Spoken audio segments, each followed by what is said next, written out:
Agrigento, la Circola Empedocleo, il CEPASA, il Centro di Programmazione e Azione Sociale di Agrigento, diretto dal professore Paolo Cilona, ha presentato il volume La passione politica, l'impegno civile e l'antifascismo, presentazione degli atti del convegno su Tommaso Amodeo del 2 settembre 2017.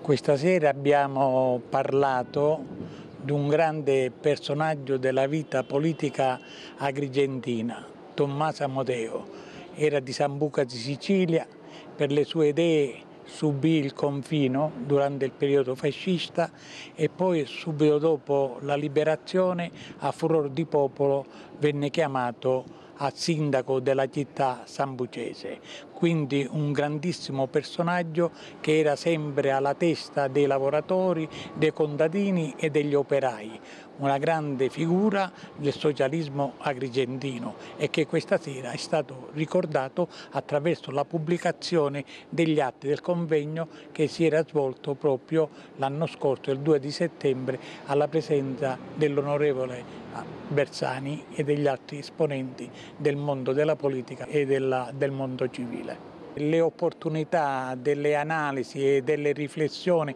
attorno al momento politico portano a parlare della politica attuale, dove attualmente esiste un governo di centrodestra composto dalla Lega e dai 5 Stelle e quindi questo ha dato opportunità a moltissimi di fare un'analisi attorno alla situazione politica governativa.